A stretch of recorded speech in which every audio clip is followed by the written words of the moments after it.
Hello, ladies and gentlemen. Jo Barnes here, and welcome to another fabulous episode of Mind, Money and Marketing.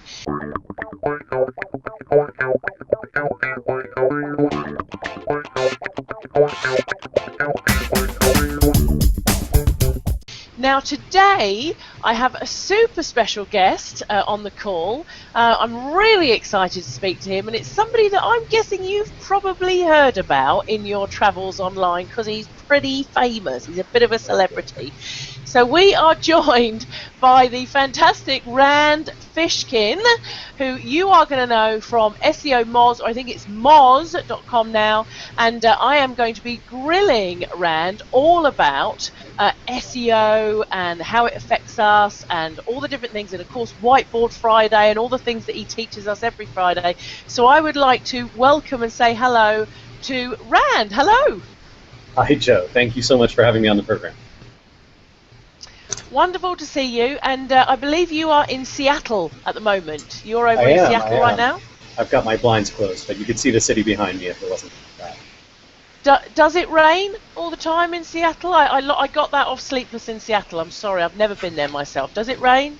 It does. We have a very high number of days of rain per year, even though we don't get as much rainfall as a lot of other places. But this year, it's actually been much drier than most. Sadly, I think that's because our weather is significantly affected by the deforestation of the Amazon. And so it gets sunnier here as they cut down the forests there, which is really tragic. But, oh, that is a bit tragic, actually, isn't it? Yeah. Anyway, before we sort of go headlong into SEO strategies, Rand, I'd love for you to tell our audience a little bit more about you. I know that you kind of went into SEO. You were in online, or in the web world, if you like, all the way back in 1993, something like that, a really, really long time ago. And then you headed it more into SEO in the beginning of the 2000s. But I wonder if you could just take us through a little bit of your journey that brought you to where you are today. Sure, yeah. So I started building and designing websites actually in the late 90s, like 1996, 7, when I was in high school. And then in 2001, I dropped out of college and started doing a lot of web design and a little bit of development, barely any programming.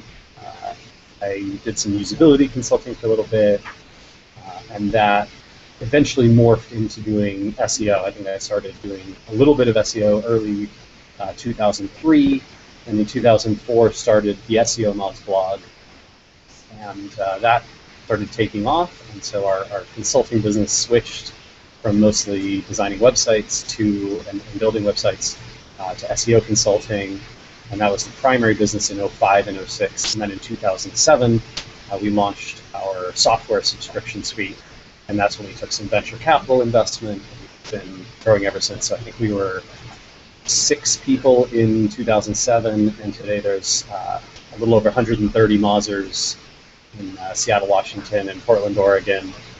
We have about 22,000 subscribers to our software, which helps people mostly with SEO, social media, content marketing, brand tracking, inbound types of marketing channels. And it's been a really amazing journey, a lot of learning, a lot of discovery, plenty of challenges, but a good experience. And what was it about SEO then that kind of caught your attention when you were designing the websites and everything? Why did you kind of move in that direction? Well, really, it was the case that our clients morphed from just wanting a web presence to wanting a web presence that actually drove traffic and helped their business. And since we didn't have any budget for advertising, and neither did they, SEO was sort of the only option at the time. There was very little social media, very little in the realm of other types of inbound channels, things that are popular today like content marketing, or less so, although blogs were starting to emerge in the early 2000s. And so SEO was a big focus for attracting traffic and helping businesses find customers, right? People were looking for, I need this thing and I need it right now, and they'd go to Google and Yahoo and Microsoft, at the time MSN search, right, and Ask Jeeves, if you remember those guys. And so SEO is a huge driver. Gosh, I do remember Ask Jeeves. That's been a few years, hasn't it, since Ask Jeeves? Now, we're going to get into, I really want to delve into content marketing and SEO and social media and all that stuff as we go through the interview. And I have to tell you that my whole business has been based in content marketing land. I am definitely content marketing land. I am not keyword land. And so an awful lot of what I talk about is all to do with content marketing. But to start, I would love to hear from you the kind of past, present, and future, if we have a bit of a crystal ball, of SEO. So, because it's changed dramatically over the last couple of years and is currently going through some major changes right now, isn't it? So, all the way from oh, my picture seems to have gone. I hope you can. Can you still hear me, Rand? Just to check. I can still hear you me? just fine. Yep. Yeah, great. Okay. So if you could start with, kind of where was SEO in the last sort of few years to where, what are some of the significant changes to where it is now? Sure. So, Joe, I think one of the interesting things is that SEO today is changing quite a bit, but at no more different or unusual a pace than it's changed over the last decade and a half. So the idea that, that we're in a particularly strong period of change, I think, is false. We're in the same rate of change that we've always been at in the SEO world, and you have to be pretty comfortable with change if we're going to exist in organic search. In terms of the past, I do think that in the late 90s, early 2000s, you had to focus on a very small number of signals that moved the needle for SEO, and those were things like keywords, links, accessible websites, not a whole lot else, right? And then over the last, I would say in the mid 2000s to sort of late 2000s, late in the first decade of this century, you had more new signals coming in, things like a little bit more around content quality, a little more around the quality of the links that you're earning, a little bit more around new types of verticals, news and images, local and maps results became big parts of the algorithms and big parts of what could be visible. And you've sort of felt that continuing evolution in the last 3 or 4 years. So you've got today a much more rigorous algorithm than we've ever had before in terms of considering link quality and where you're getting your links and references from. You have a much broader set of influences. So Google, of course, today looks at things like user usage data signals, which were smaller in the past, or at least less noticeable in the past. You have newer things like speed and responsive design to consider because web users are becoming pickier. You certainly have to be much better at things like web design and user experience because of these user usage data signals, as well as the fact that you're not going to earn a lot of editorial positive signals unless you can serve user needs very well. You certainly have a lot more opportunities in universal and vertical kinds of results. What I mean by that is, if I go and search for a particular type of product, you'll see Google Shopping results, and you'll see images, you'll see video, you'll see author markup, which is those little pictures of the person who wrote the piece right next to it, which of course is powered through Google+. Social media is a much bigger signal than it ever was in the past, both directly and indirectly through things like Google+, but also indirectly through things like Twitter, Facebook, LinkedIn, et cetera, et cetera. So, you've got increasing complexity, you've got increasing overlap, and I think those things are going to scale in the future. So the worlds of social media and SEO and content marketing and brand building and link building, these are not going to be separate practices, right? They all interconnect with one another. And the businesses that tend to have the most success on the web are those that don't silo those things, but put them all together. Okay, fantastic. And when you're talking about link building there, and I have to say, Ren, that's always been, it's always been a bit of a mystery to me, because link building seems to be this practice whereby you literally go out in order to try and build links back to your sites and all that kind of stuff. Nowadays with social media, if I'm going out, say, with my blog and I'm putting articles on Facebook and articles on Twitter and all that kind of stuff, is that all link building back to my site? Am I actually link building by simply distributing my content around all these social networks? In some ways, yes, and in some ways, no. I'll clarify what I mean there. So I think a great marketer is going to combine these different practices. So they're going to combine the practice of acquiring high-quality editorial links and mentions, and I do really mean both, because I think both can assist you considerably in the realm of SEO and in the realm of getting traffic and those kinds of things.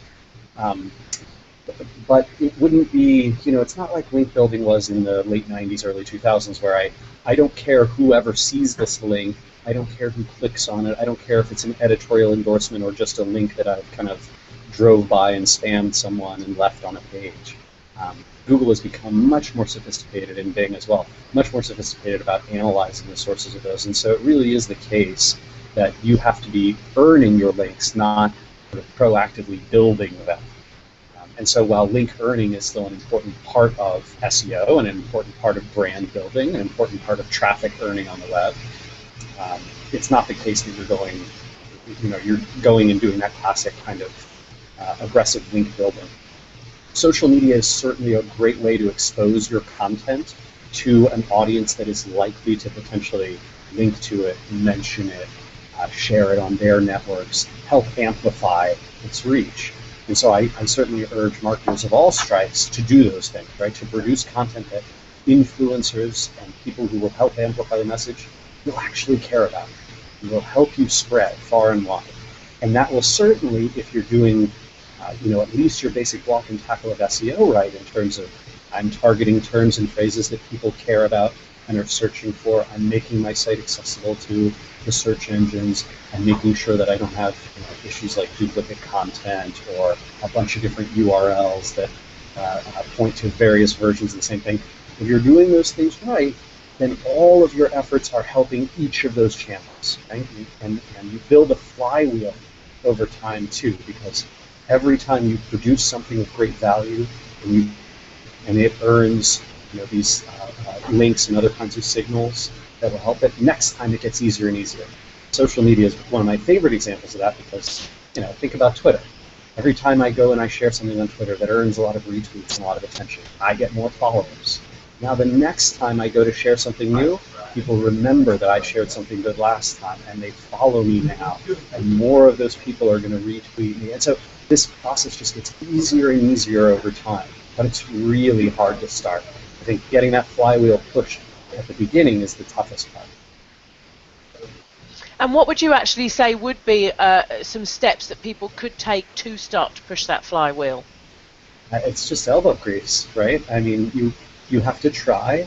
You have to be willing to fail. You have to be willing to fail for a long, extended period of time before you have that first success, before you strike the, this is what works for my audience, for my content, for my strengths as a writer, an illustrator, a tool builder, a graphics creator, whatever it is that you are producing that is helping to amplify your brand's reach on the web.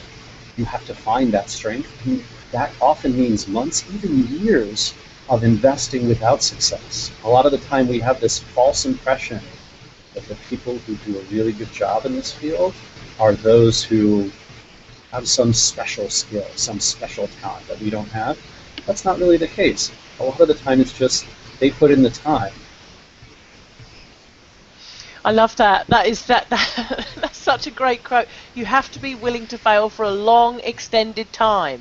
That's gold, Rand. That's absolutely brilliant. I love that one, because people have this kind of sense, especially in this online world we live in now, that it's overnight success. You have to have dramatic overnight success, or you're a failure and it's not going to work. And it's just simply not true, is it? We have to just keep tenacity is the name of the game. Really, with everything we do.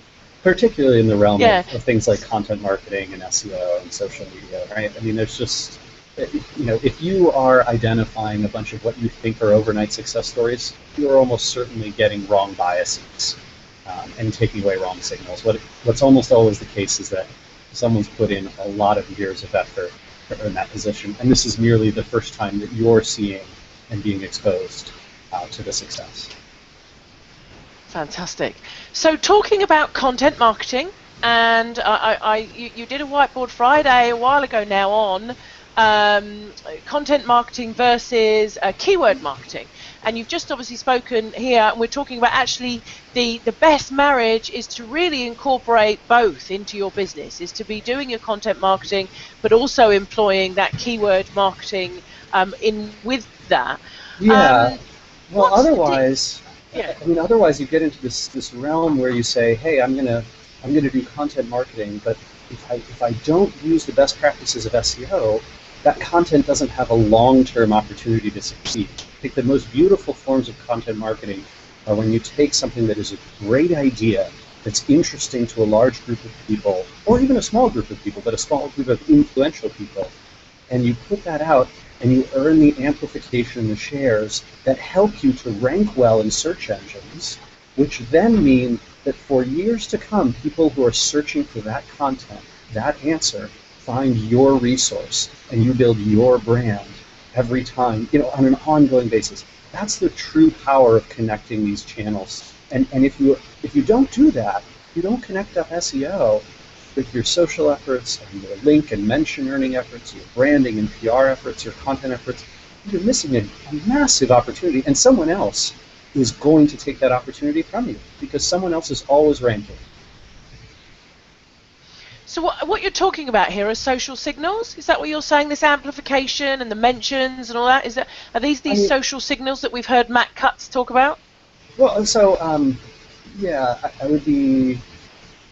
There's a lot of complexity and nuance in terms of how social signals are discussed, but there are both direct and indirect ways that social signals influence how content performs across the web as a whole and in search engines in particular. So we could get really technical and talk about the deep details, but I think for most marketers, the important thing to keep in mind is if something that I'm producing is earning a lot of social shares, and I have done a good job of making that also a piece of content that is worthy of earning links and references, and will help build my brand, and can be indexed and seen by search engines and keyword targeted, then I'm doing the best. I'm doing my best work.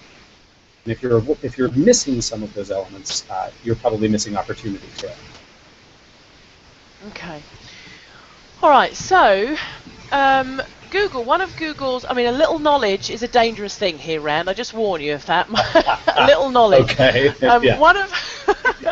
One of Google's algorithms always seems to have been relevancy. I've always seen the word relevancy a lot when we talk about SEO.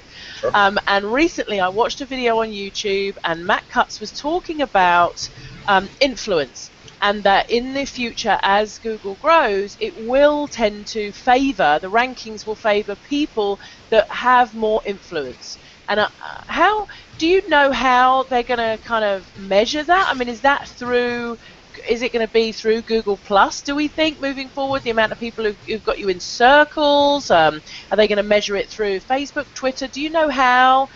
Is it going to be through hits? How they're going to measure that kind of influence that he's talking about? Yeah, so what's funny is he says in the future, but I would argue that that has always been the case. That Google has in fact biased to authoritative and influential entities almost from the very beginning, and that's because of how PageRank originally worked, and how the concept of domain authority has worked throughout the past decade. And domain authority basically says a more influential website, a site that earns lots of positive signals, and positive signals could be links, absolutely. They could be brand signals. They could be user and usage data signals. They could be signals about speed.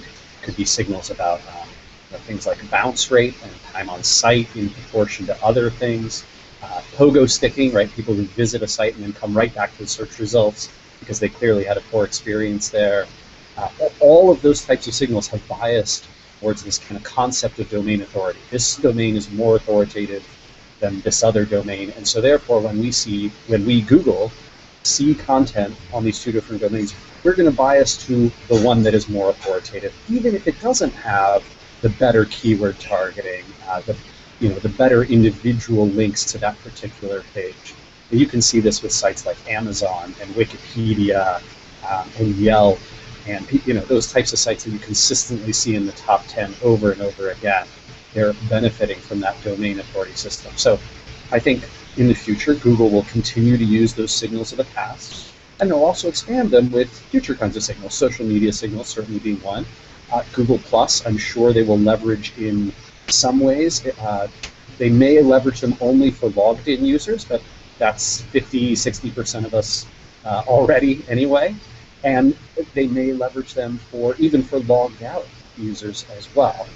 Twitter and Facebook and LinkedIn and Pinterest and these other kinds of things, I would suspect that they'll probably use what I call second order effects to measure those, because they don't have the direct agreements with those companies, and so that they're not getting the kind of level of access that they get to Google Plus, but they can still see a lot of things like links and branding signals, mentions, et cetera, from those services.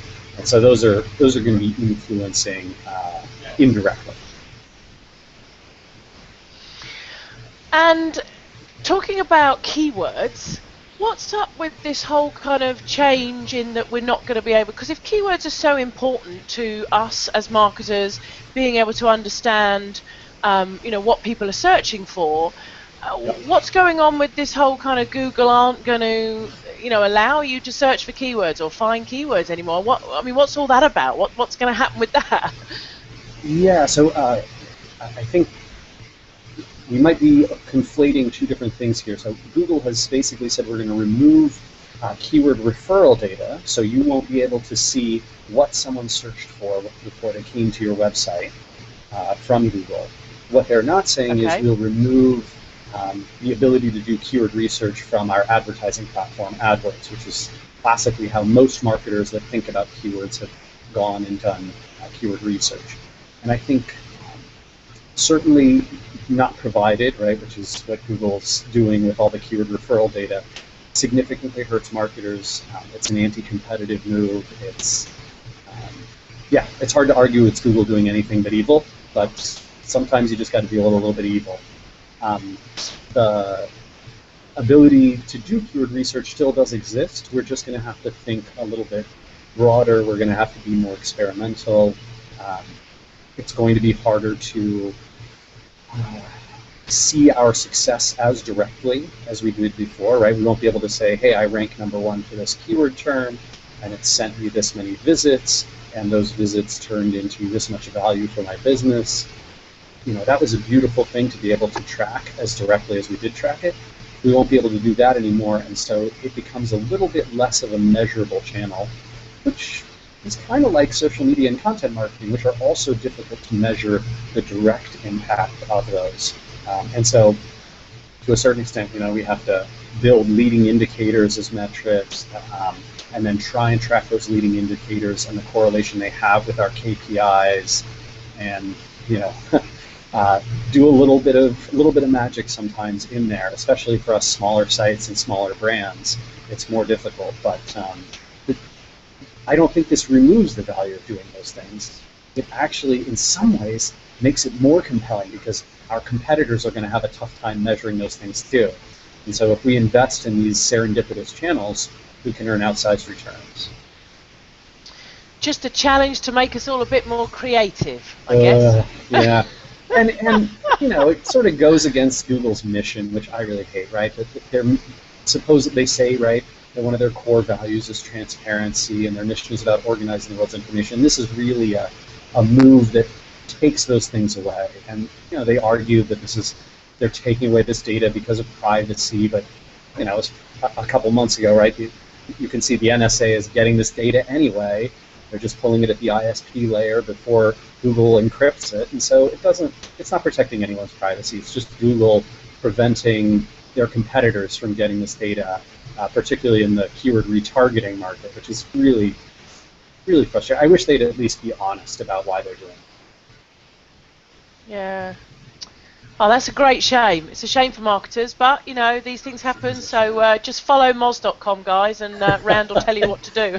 Well, I'll do my best. I mean, this is one of the things that we try to do as a software company too, right? So we've got a bunch of engineers right downstairs from where I am right now who are working on keyword not provided, and they're trying to figure out, can we build an algorithm to recover some of that data for marketers to at least predictively say, hey, we think that these are likely the terms and phrases that are sending traffic to you. Here are some terms and phrases that your competition's ranking for, that you're not ranking for, that you might want to go after, that type of thing. But it's a hard thing to do. Yeah. Oh, I can imagine. It's. I'm glad I don't have to write that software. Yeah, no, gosh, clever engineers, very, very clever engineers out there, lots of clever people. So just talking about content marketing a bit, Rand, how important is that to your overall marketing strategy? I was just literally talking to a chap just before I spoke to you this morning where we were talking about inbound marketing. Obviously, you've got your other website, haven't you? Inbound.org, I think it is. Is it called inbound.org? I'm definitely from the content marketing camp. I've built my entire business based on content marketing, but there's still a lot of people, I think, who are out there, who are trying to go at it from the whole, that what's the quickest way that I can kind of get my products and services in front of my target market without necessarily having to put in too much effort. How important do you think content marketing is to your overall marketing strategy? So I think depending on who you are and what you're trying to accomplish, content is a phenomenal marketing channel. Now, that being said, I want to go back to something you just said, which is if you are thinking about something from the perspective of what's the least amount of effort that I can put in to accomplish what I need to, I'd urge you to think about that in relation to how it works in the rest of your life. I'll give you an example, right? Let's say you are in the world of dating. What is the least amount of effort that I can put into a relationship and still have someone stay with me? Who thinks that way? That's an absolutely insane way to think about your life, right? And I would say that that's true no matter what we're talking about, whether it's I want to perform well in this sport or in this hobby or in this passion that I have. What's the least amount of effort I can do and still, come on. If you are of that mindset, you've got to recognize that you'll always lose long term to people who are making smarter, more passionate, more long-term investments. And so I would urge anyone who's watching this, anyone everywhere, to get it out of your head of what's the least amount of effort I can do to get a return on this. That's a crazy way to think about this. Can you imagine Usain Bolt saying, what's the least amount of effort I can put into running in order to be able to win? Yeah, right? Come on. What's the least amount of effort I can do and still make it to the Olympics? You're crazy. This is nuts. And the web is getting so much more competitive, right? I mean, content marketing, inbound marketing, and the number of websites that are producing great content, really high quality stuff to try and earn traffic and try and build their brands is increasing at a logarithmic rate. How is it that you're going to stand out in your field by putting in the minimum amount of effort? Mind-boggling. Yeah. So I always when I talk about inbound marketing, I always quote a quote that Brian, oh gosh, I'm so sorry, I can't remember his name, the chap from HubSpot, said about, Brian Halligan, thank you, said about inbound marketing. And I always say to my community, look, it's about attracting people to you. What's your definition of inbound marketing? I like to say it's earning your visits rather than interrupting.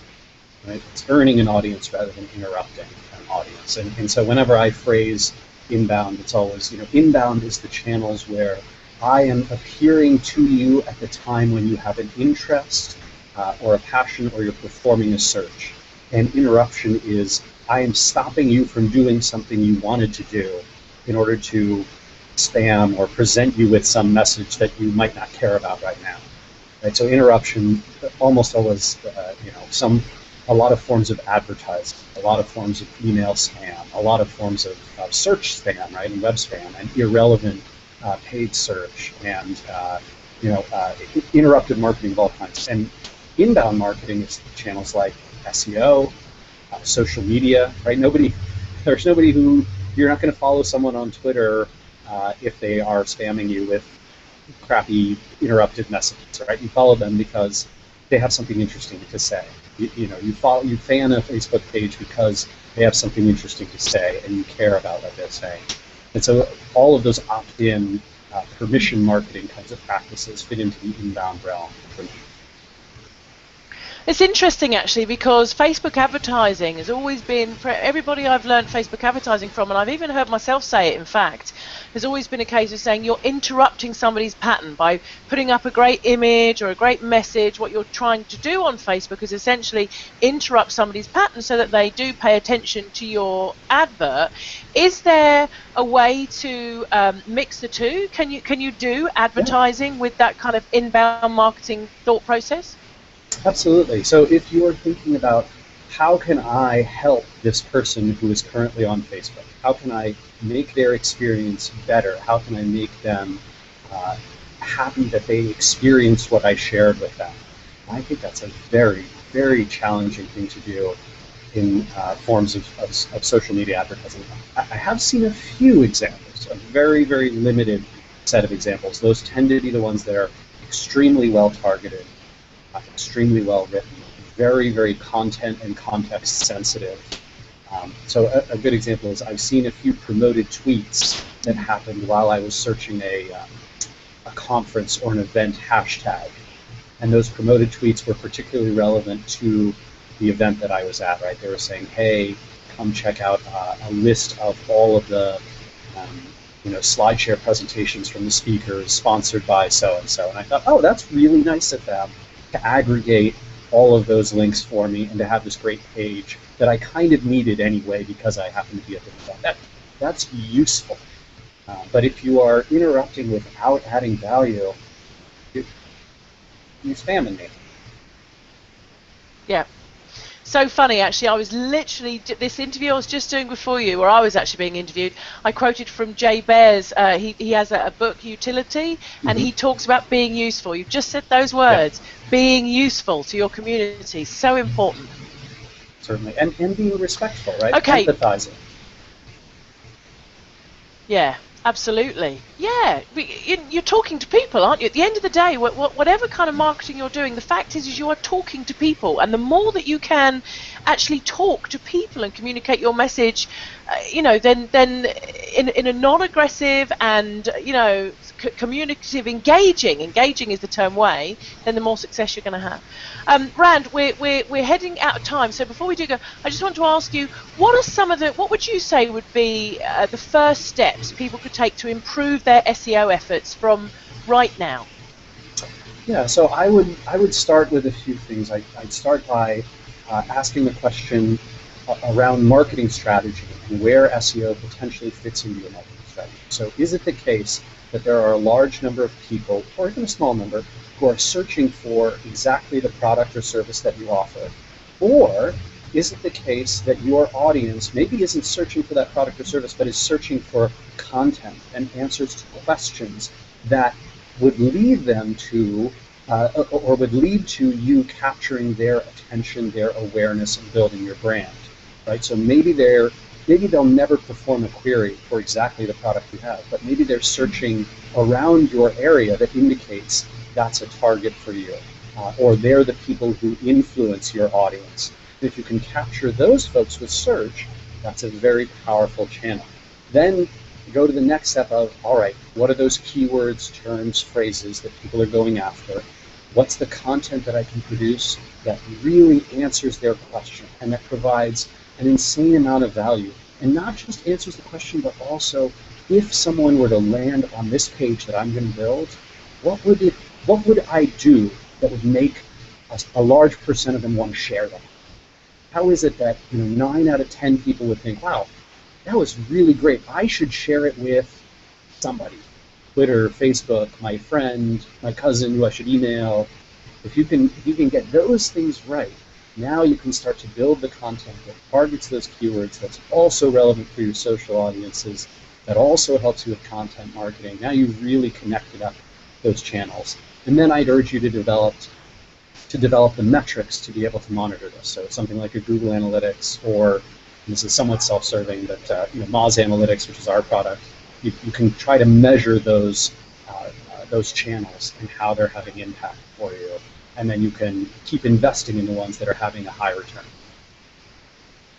There's really no room left for the lazy marketer anymore, is there? In today's society, there's just no room for, for the lazy marketer. This is what happens as a practice becomes more sophisticated and the field becomes more mature. The opportunities for exploitation shrink and shrink and shrink, and I think that's a wonderful thing. I'd much rather be the guy who builds the flywheel, puts in the elbow grease and earns the return, than the guy who buys a bunch of spammy links. Yeah, absolutely. I'm with you. So, Rand, I love talking. This has been an amazing interview, and what I love so much about talking to people like you is that it makes me want to be even better at what I do. Do you know what I mean? I come off calls like this and I think, oh my gosh, there's so much more I can be doing, to be better and better and better. So I hope that the audience watching has been inspired by this as well. Just before we go, I like to ask my guests at the end of the show if there's anything along your journey, a book you've read, a film you've watched, a person you followed, anything at all that's really inspired you, that you can share with our audience that may in turn inspire them too. Yeah. A couple of books. So I read a book on a plane recently that I loved. It's by an author from Seattle. His name's Sherman Alexie, and he's a Native American Indian writer, and he wrote a book called The Absolutely True Part-Time Diary of an Indian, and I thought that book was really phenomenal, sort of life-changing to read. It's hard to read, but beautifully written. And the other book that I love that's inspired me a lot is a book called The Billionaire Who Wasn't, which is about Chuck Feeney, the founder of duty-free shops. It was an odd one, but it's also a tremendously fascinating read. I urge you to check those two books out. I have a large list of books on my personal blog, just moz.com/rand. There's a list of sort of recommended books on there if you want to read more of those.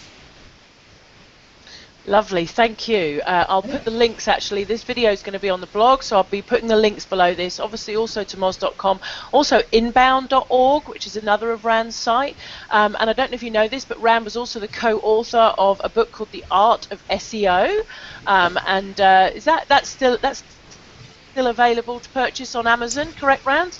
Yeah, there's a new edition out beginning of this year from O'Reilly. Yeah.